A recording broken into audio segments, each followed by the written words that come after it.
Motrolics. Hello and welcome to the 8th episode of the Cadillac Society Podcast, where we discuss the latest news, rumors, and anything else surrounding the iconic luxury marque. On today's episode, Cadillac Escalade IQ pricing. I'm your host G, and joining us as always is Cadillac Society Executive Editor Alexander Luft. Hey G. We are now on episode 8, which is 8 episodes in. 8's a good number, dude. It's a good number. 8's a good number. Yeah. Strong number. Absolutely. Power. Very good. Mm-hmm. Well, we have a bunch of new listeners. We had 20,000 views in June alone, and it's growing in July. So I'd like to take a few moments to remind our new listeners where they can find us. First, CadillacSociety.com/podcast is the place to watch, listen, and subscribe to this show. You can also find us in all the popular podcatchers. All right, Escalade IQ pricing. Yeah, so before we get into this real quick, I know we said on the last episode, in the 7th episode, we said we're going to do an episode about the CT6. Obviously, the Escalade IQ is not the CT6. A little bigger. A little bigger and a little different body style and all that, but different powertrain, different everything.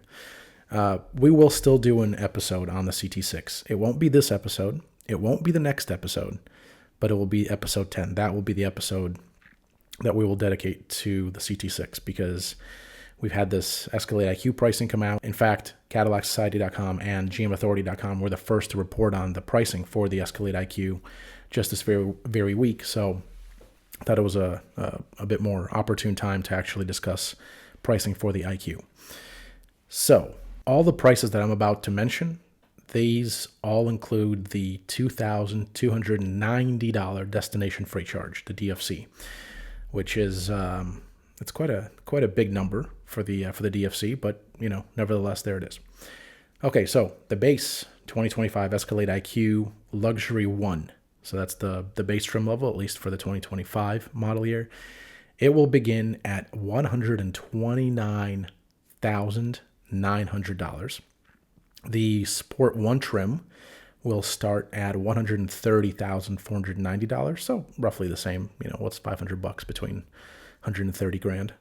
And then the Luxury 2, that will start at $149,990. So let's round that up to $150,000. And the Sport 2 will start at $150,490. So again, we can round that down just a bit to $150,490. It's pocket change, to be honest. If you got $500 here, $500 there, anything after $130, I mean, we're gonna get to the pocket change because when we talk about the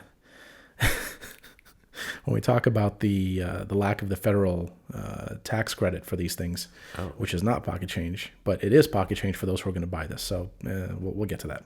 It'll be nice, man. It'll be nice to be in their shoes. Yeah. So this is very much in line with what Cadillac, when they initially announced the Escalade IQ, they said that pricing would start at approximately $130,000. Well, guess what? $129,900 is $130,000. So at least they've stuck to their guidance on that and their expectation of the pricing, despite all the shenanigans that have been taking place in the EV space as it relates to raw materials.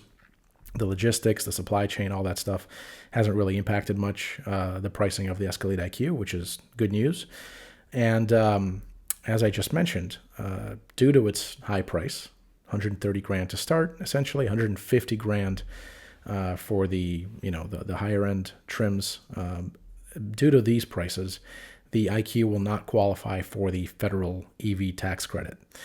And that is because the federal EV tax credit is only applicable toward vehicles whose purchase price does not exceed $80,000. Unfortunately, $130,000 exceeds $80,000, and so does $150,000. But then begs the question: what's $7,500, right? What's $7,500 to someone who is spending $130,000, $140,000, $150,000, maybe even $160,000, right?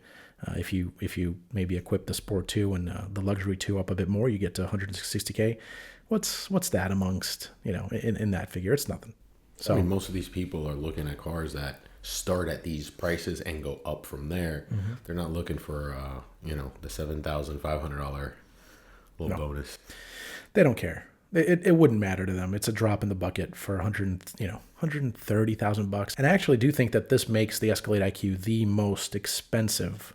I might be leaving out, some unknown or little known EV, but this makes these numbers make the Escalade IQ the most expensive EV out there today. Again, based on what I know right now. So that's those are the prices. As far as whether or not this is way too expensive, I think the number one question is how much are they going to sell at that level? Well, let's put these numbers into context, right? The internal combustion engine Escalade, the regular Escalade, not the IQ, we know that model transacts regularly, consistently at over $100,000. So given how much different of a product the IQ is compared to the regular Escalade, I think these prices should be fine from a, at least from a starting standpoint. For the first model year, this is before they've been able to realize any kinds of efficiencies in terms of production, in terms of efficiencies in developing battery tech and lowering the price of the battery. So I think that's the pricing is okay. Obviously, it's not a mainstream vehicle by any stretch. In fact, since we're talking about the battery, so the battery of the Escalade IQ, it was estimated to cost $22,000. So just the battery alone is $22,000. That was an estimate. This is not an official GM or Cadillac figure, but it is something that was reported by an analyst, I believe, right around the time that the IQ was announced. So $22,000 just for the battery. Imagine everything else that has to go into this thing and go into the program just to roll one unit off the line. So given the high costs here, I think that this is, it's reasonable. And I don't know, I never imagined myself saying that $130,000 or $150,000 would be reasonable, but for a product like this, I think it's reasonable. And that's before we get to the upcoming IQL, which will be the longer variant, because the IQ is already pretty big, but there's going to be an even longer variant of the IQ called the IQL, and that will probably have an even bigger battery pack, if unless I'm mistaken there. So, bigger battery pack, potentially more range, but maybe not because it's carrying more weight because of the larger size. So we'll see what the trade-off is on that vehicle, which has yet to be announced. But essentially, that IQL will be even more expensive. It's an interesting offering for a specific part of the market where they're really shooting for that new luxury super class of electric vehicle. Yeah. It's not something that is going to be seen all the time, but when they can actually put it together and they can, you're going to see them driving around, it's going to give you that next level of luxury and status within that EV world. Yeah, I think you hit the nail on the head. It's a status. The Escalade is the regular Escalade, not the IQ. The Escalade has become a status symbol. There are probably those who buy it because they like the car, not because they want it to be a status symbol. But I would imagine that a good chunk, the overwhelming majority of Escalade buyers today, they the kind of the status thing is a strong consideration in their minds. If you want something to be a status symbol, then by all means ratchet up the price. And I don't know if they actually ratcheted up the price here specifically because again, this costs quite a bit of money to produce and bring to market, especially not just the powertrain, but the body, the stampings, all of the electric motors, all that stuff. It costs quite a bit. The interior is nice. It's got big displays. All the it's a vehicle that is a premium luxury level vehicle, so it does cost money to bring to market. I mean, the lyric, you're seeing it in it where people are opting for it over the Tesla in a lot of cases, and you're seeing that spike in the sales figures for that second quarter that we covered last episode, I believe. Yeah, and Tesla doesn't have anything that competes with this. They actually, it would be funny to see Tesla make a Cybertruck SUV, to compete with the Escalade IQ. Some more alien shit, huh? Yeah. In fact, I saw a great meme this week about the Cybertruck, if we were to just take a tangent real quick, that essentially equated it to the trash can. It's It's one of these industrial trash cans that has a nice. Spot on, man. It's the same exact. The roof. angles are all there. They're all. I mean, this is the inspiration. I really do think that this is the inspiration for the Cybertruck. It's the simple things, man. It is. Inspire Yeah. at higher levels. They did this on the Cybertruck. They made the roof so pointy so as to avoid the turtle syndrome. So when it flips over, it can actually land on one of the edges rather than just be stuck there, running its wheels. Help me! No. It will land on something and probably cut that thing in half, like the asphalt that it will land on when it flips over. It will cut it in half because of that sharp edge along the roof. But I digress. Yeah, I think you're right. This is a status symbol, and yeah, I think that's the more something is a status symbol, the higher it will, the higher priced it will be. And when you look at things like the Mercedes G-Wagon, the Range Rover, not the Sport, not the Evoque, not the Velar, but the big Range Rover. Those two, I'd say, between the G-Wagon, the Range Rover, and the Escalade, those are status symbols. They have become status symbols, and I think the IQ will just kind of add on to that and become an even, an even bigger status symbol. But from a product standpoint, this thing it's legit. It rides on the BT1 platform. It's got the proportions, got the dimensions. It's a big vehicle. 24 module Ultium battery pack, so that's around 200 kilowatt hours in capacity for the battery pack alone. We discussed the fact that it costs around $22,000 for the battery pack. 2 motors, so all-wheel drive, delivering a maximum of 450 miles of driving range per charge. I kind of like to remind folks that if we go back in time to 2019, back in July of 2019, CadillacSociety.com was the first to report that engineers were shooting for 400 miles of range from the Escalade Electric. At that point, we didn't know that it was going to be called the IQ. I don't think they did either, actually. They were still deciding on the naming, but that was the goal, the objective that engineers got was 400 miles of range. 450 miles of range is what it gets. So, they've surpassed their goal. But 5 years ago, CadillacSociety.com reported on the fact. So in case you don't read CadillacSociety.com already, maybe you should. You want to know the moves before the moves are even thought about. Mm-hmm. No, Yeah. I'm kidding. No, it's very interesting because that was a very very different time in the EV world, and these ranges were pretty Unheard of. rated. Yeah, they were unheard of. When we came out with this report, I actually got calls and emails saying, "Are you what did you take and or smoke?" Can you share? You didn't get that question? No, it was mostly hate mail, and we get quite a bit of it. Like, you guys are off your rockers. 400 miles for a big gargantuan thing, like like an Escalade EV. Come on. But yeah, that's what they ended up delivering and over delivering. 450 miles, it's no chump change. Also not chump change. It's 680 horsepower and 615 pound-feet of torque in normal mode. When you turn on the max mode, 750 horsepower and 785 pound-feet of torque. So this makes the Escalade IQ the most powerful Escalade ever, meaning that it is more powerful in terms of horsepower and in terms of torque than even the beastly Escalade V. Pretty good. And that's where you start. The Escalade V is $150,000. So, at $130,000, if all you're looking at is performance and those metrics, you're getting a lot more bang for your buck with the IQ than you are with the Escalade V. It's going to be interesting how the body performs with the amount of weight that it has with this type of power. Because with the V, you're getting that rocking back and forth. Nose comes up, the rear sags.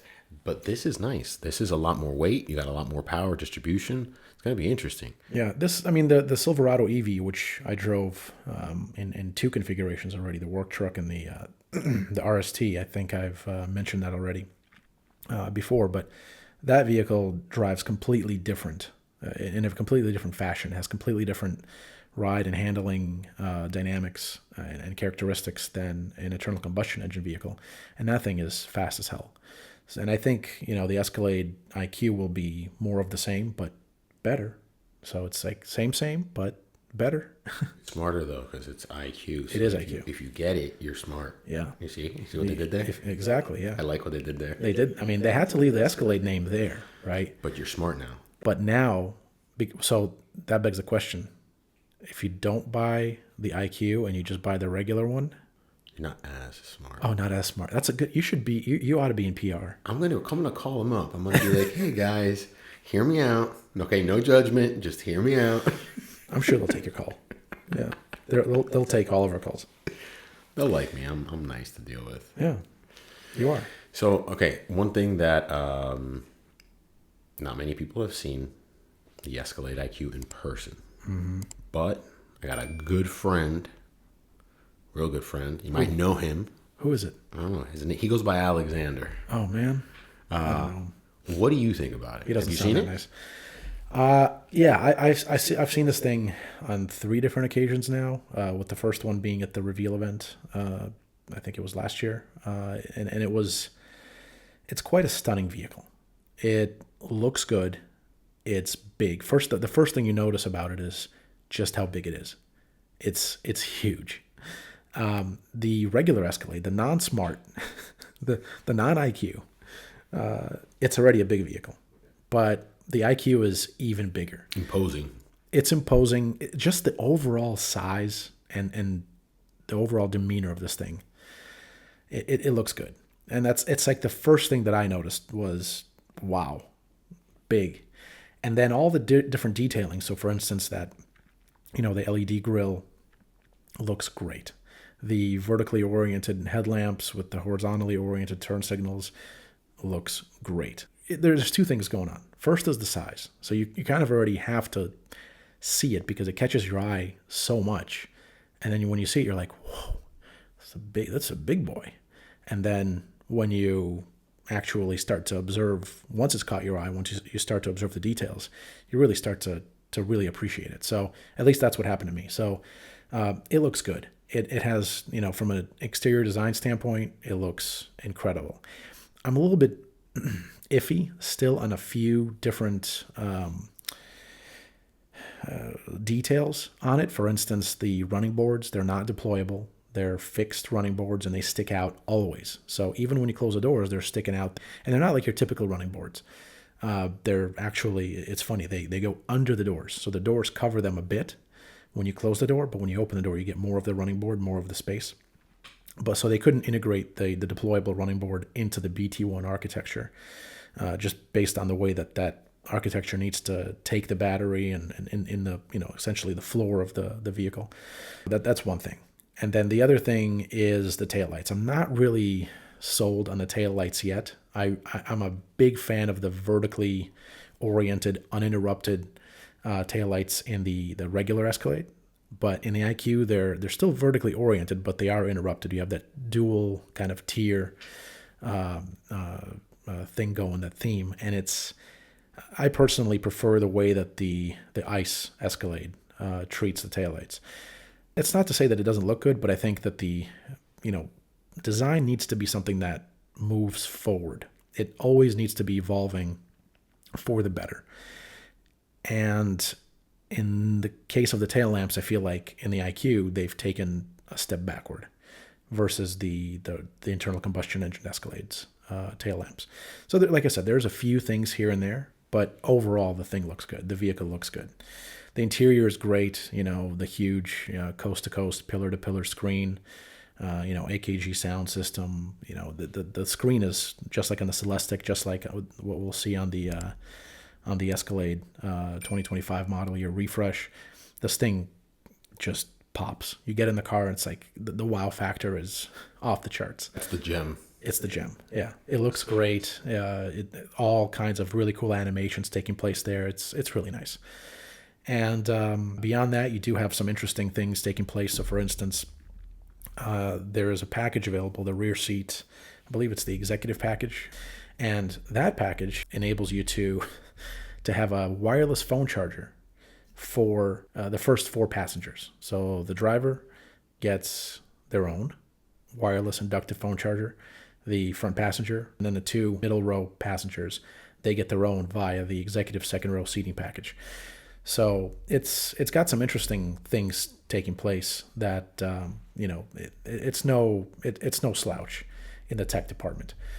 So there is that, and then from the standpoint of performance, we know that EVs are fast. They have that instant torque, instant power.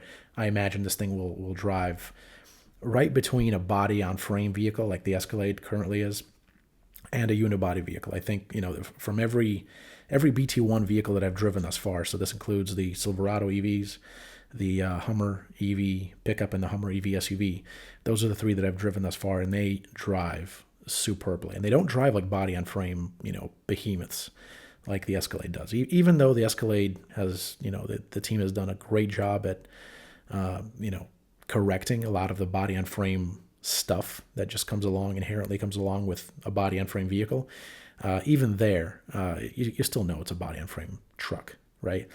The IQ, all the ones I've driven thus far on BT1, they have driven completely different and in a better way, right? And I expect the same from the IQ, but even better. So I think that from a product standpoint, they have a hit in their hands. The price is a little high, but that, like you said, this is going to be a status symbol. I think they'll sell every single one that they will make. Now, the question is, how many will they be able to make? Because they've had some difficulty in that department, so hopefully, they'll be able to make more than a handful. I mean, it's interesting to see how the market is reacting to that new offering, because pretty much before you had Tesla, you had a few others that, they did their attempt. They threw their hat into the ring. But this is interesting because this is in a clear direction. Not only is it a status symbol, but it's physically imposing. Yeah. You have all this real nice tech. Taillights, hey, maybe it's not as smart for them to move in that direction. So we got it. Yeah. But no, it looks great. So we are wrapping this up. But before we close up, do you have any final thoughts on today? I just want to know if anyone wants to go halvesies on the IQ. You got like $70,000 lying around anywhere? Oh man, let pocket change. I was kind of looking for the $500. Now, if we're gonna go for one of these, right? Like, you can't go for the luxury one or the sport one. You have to go full out, right? For the $150,000 Lux 2 or Sport 2. Absolutely, it's pocket change. I mean, what's $20,000, right? What's an extra? Wait, is it $20,000? What, 130? Yeah. See, I did the math correctly. So I think we're gonna see, for the first model year, we're gonna see the Lux 2, Sport 2, those trims be very popular because, you get the early adopters, and typically those tend to go for the loaded models. And I'm actually very curious myself to see the 3-motor setup from the Hummers in this thing. So, you had a Hummer, you had a Hummer yourself. You remember what that was like, right? It was a nice little run while I had it, but it was fun. Yeah. It was a lot of fun. Yeah, so this is the dual motor setup, right? Now imagine if that tri-motor setup in the Escalade. All luxury. Now you're just what? You're smoking, Porsches and Corvettes and whatever else. With the kids in the back while they're watching their show. 3 rows of seats, and not just 2 rows anymore. It's 3 rows. I like that. Yeah, it's not bad. 3 rows of seats and quite a bit of cargo capacity as well. Alrighty. Well, thank you all for joining us on the 8th episode of the Cadillac Society Podcast. You can find this show at CadillacSociety.com/podcast and on the Metrolix Network YouTube channel. Please remember to hit that like button and give us a follow to stay up to date on the latest Cadillac news. We are also on your favorite podcatchers, including Apple Podcasts, iTunes, Spotify, Android Podcast, Amazon Music, Pandora, and iHeartRadio. So be sure to subscribe and leave a review. If you would like us to discuss something specific, you can now suggest a topic by going to CadillacSociety.com/podcast. And I do want to say, stay tuned for our 9th episode next week. We can't tell you what that episode will be yet, because then we'll get into some trouble. But I will tell you that it will be something Escalade related. How about that? Surprise. Is that a teaser? Is that a good enough teaser for you? That's good, man. In the meantime, be sure to visit CadillacSociety.com for the latest news and forums. Motrolix. Cadillac Society is an independent enthusiast website and podcast and is not affiliated with, sponsored by, or otherwise associated with Cadillac or General Motors.